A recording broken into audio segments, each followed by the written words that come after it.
Hola amigos, otra vez juntos por suerte para seguir con estas reuniones en las cuales buscamos encontrar los motivos, las causas de nuestra forma de ser, por qué somos como somos. Y en este camino que hemos emprendido con toda humildad, les ruego que hagamos un esfuerzo mental y dividamos nuestra historia en dos pedazos prácticamente, en dos espacios de tiempo largos. El primero hagámoslo arrancar en el año 1600. En realidad debería ser 1580, que fue cuando se fundó Buenos Aires, pero para redondear las cifras, para redondear la forma de pensar, digamos que arrancamos en 1600. De 1600 hagamos un salto de 200 años y ubiquémonos en 1800. ¿Por qué en 1800? Porque en 1810 comienza ese dolorosísimo y costosísimo proceso que tuvimos que pagar para ser independientes. A nosotros nos costó mucho hacer el país, muchísimo. Hemos tenido que pagar precios muy, pero muy altos en gente, en sangre, en dinero, en atraso, en progreso. Es impresionante lo que nos costó el salir de la colonia, en constituirnos en país. Entonces, el primer pedazo de tiempo, si me permiten decirlo así, lo hacemos desde 1600, apenas se fundó Buenos Aires, hasta 1800, cuando faltaban solamente 10 años para empezar formalmente el proceso de independencia. Y desde 1600 pegamos otro salto hasta el año 2000 para hacer otra fracción de 200 años. O sea, tenemos delante de nosotros para ver qué pasó para hacer nuestra realidad de hoy, dos fracciones de tiempo importantes, las dos de 200 años cada una.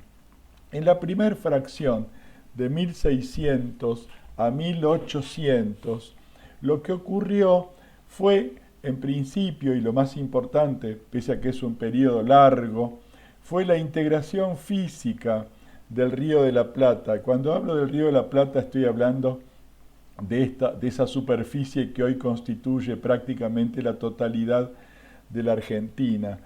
Ir consolidándola geográficamente fue muy difícil, un proceso muy largo, porque, por ejemplo, la provincia de Buenos Aires durante mucho tiempo, incluso mucho después de 1810, llegaba solamente desde la costa del mar y del río hasta el río Salado. Lo demás era tierra adentro, tierra del salvaje, según decían. En realidad no era una frontera fija, porque hubo muchos intercambios.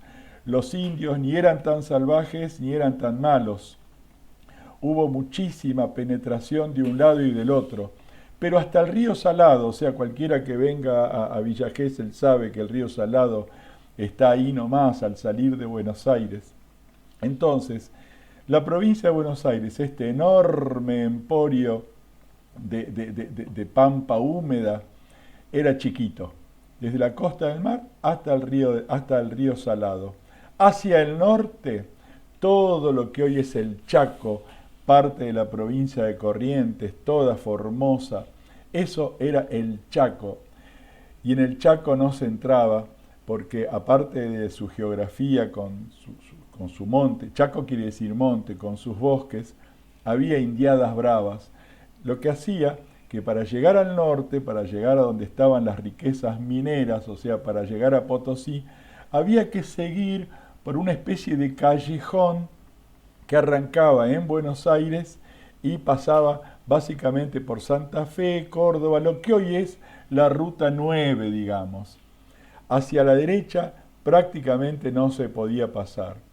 Hacia la izquierda recién comenzaba la cosa más o menos transitable en lo que hoy se llama Cuyo, en las provincias cuyanas. Ahí era un foco de desarrollo importante con población ya organizada porque prácticamente Cuyo funcionó como una parte de Chile durante muchísimo tiempo. Y si me apuran un poco, hoy todavía son culturalmente bastante chilenos. Entonces, era un país chico geográficamente. Se fue consolidando y ampliando en esos primeros 200 años. En esos 200 años, el puerto de Buenos Aires recibía todo lo que interesaba al Río de la Plata y también al norte. Y una de las cosas que entraban por el Río de la Plata, por el puerto salía la riqueza, o sea, salían los lingotes de oro y de plata que venían del Alto Perú. Y entraba todo lo demás, todo lo que acá se precisaba, todo lo que se precisaba arriba también. Y una de las cosas que entró, y en cantidades industriales, por si me permiten ese término impropio, fueron los esclavos traídos de África. El puerto de Buenos Aires fue una enorme entrada de esclavos. Y esta entrada de esclavos, parte quedaban en Buenos Aires, pero la mayoría se iba para el norte, se iban hacia los lugares donde se precisaba la mano de obra intensiva, que eran las minas del Perú, las minas de Potosí, de Bolivia. Entonces, los negros quedaron en parte en Buenos Aires, pero ya hemos visto que la negritud en Buenos Aires fue en gran parte doméstica, o sea, el negro se usó en la ciudad de Buenos Aires como empleado doméstico, como fuerza de trabajo ciudadana, digamos. Luego el campo también insumió esclavos, pero en menor cantidad y con otras características. En esos 200 años existió una mezcla fuerte entre blancos y negros, entre indios y negros, entre blancos e indios, pero la negritud seguía firme en lo fenotípico. A ver si me puedo explicar. Había más negros en la calle, más gente de color negro, porque entraban negros, vale decir, la alimentación de negros venía por el río. Acá, una vez que entraban, comenzaban los procesos de mestizaje muy rápido. Por alguna razón, la población latina siempre fue proclive a la integración racial. Enseguida el negro se transforma en mulato, el mulato se transforma en cuarterón y cuando nos queremos dar cuenta lo tenemos a ese negrito diluido en una población morocha. ¿Qué fue lo que pasó después de 1810? Hasta 1810, para poner una fecha, había negros que se estaban mezclando, pero también había negros que ingresaban, entonces la negritud, el color negro perduró mucho tiempo. Y después de 1810 hubo que pasar bastante tiempo, casi hasta 1850, para ponerle una fecha, la de la Constitución, para que desaparezca la esclavitud. Pero en esos 200 años, y sobre todo en el último pedacito de esos 200 años, a partir de 1776, la cosa para el Río de la Plata, para nuestra ciudad, cambió fuerte.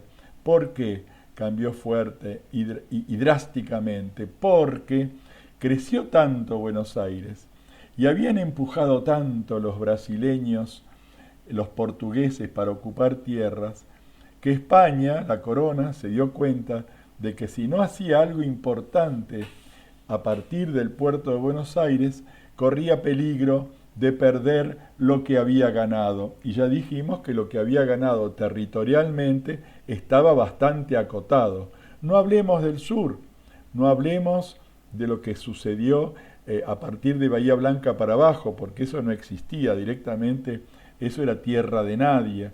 La enorme Patagonia, ahí no había nada más que tribus bravas cerca de la cordillera, pero después no había más nada.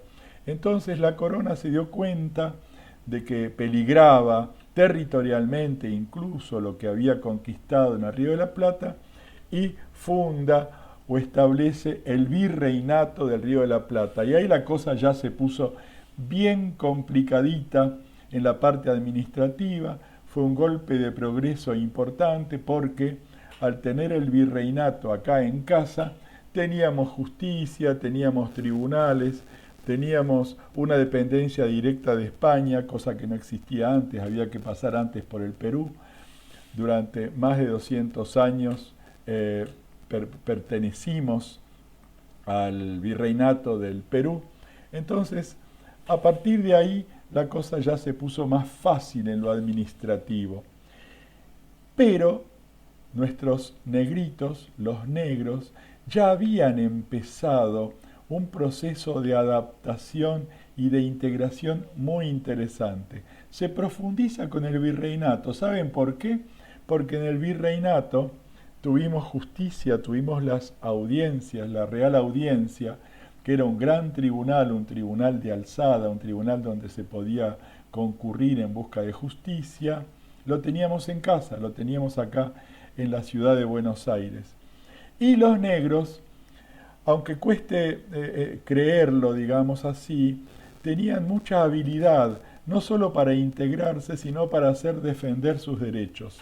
Hoy por hoy tenemos tantas fuentes de información, no es como antes, que la historia la escribía, por ejemplo, el general Mitre, escribió una historia de la Argentina y a partir de ahí todo lo que dijo Mitre se da por sentado como palabra santa y no se investiga más. No, ahora con todo el progreso de la ciencia, de investigación, de la ciencia histórica, la gente que le interesa va a otro tipo de fuentes. Se conservó muchísima documentación y visitando estos historiadores, los juicios que tramitaban en la Real Audiencia, se encuentran con que había negros que ejercían su derecho de hacer juicio. No era que la justicia estaba limitada solamente para los blancos. Los negros también podían recurrir a la justicia. Y es interesante saber el tipo de juicios que podían hacer los negros. Hasta los esclavos podían hacer juicio. Entre sí, o sea, no necesariamente negro contra negro, sino negro contra blanco, blanco contra negro. O sea, los negros podían actuar en justicia, cosa que nos marca una cosa realmente buena para el Río de la Plata, el ejercer su derecho. El ejercer su derecho, y los negros fueron audaces en este terreno de ejercer su derecho.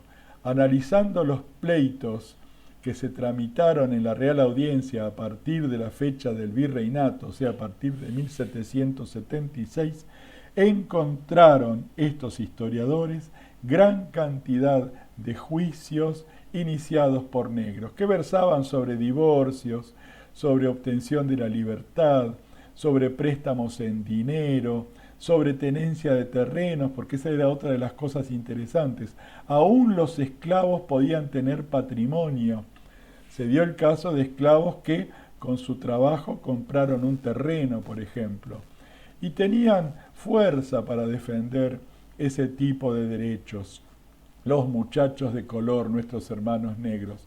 Aparte, la mestización fue incesante y al poco tiempo tuvimos esa realidad que tan bien nos describió Nicomedes y que me permito repetir ahora. Las mismas caras latinoamericanas de cualquier punto de América Latina, indoblanquinegros, blanquinegrindios y negrindoblancos. En la próxima vamos a continuar este camino que tiene por objeto saber qué pasó con tanto negro que había en el Río de la Plata. Vamos a localizarlo, se los prometo. Van a ver qué interesante y qué lindo capítulo se abre delante de nosotros. Hasta la próxima, queridos amigos.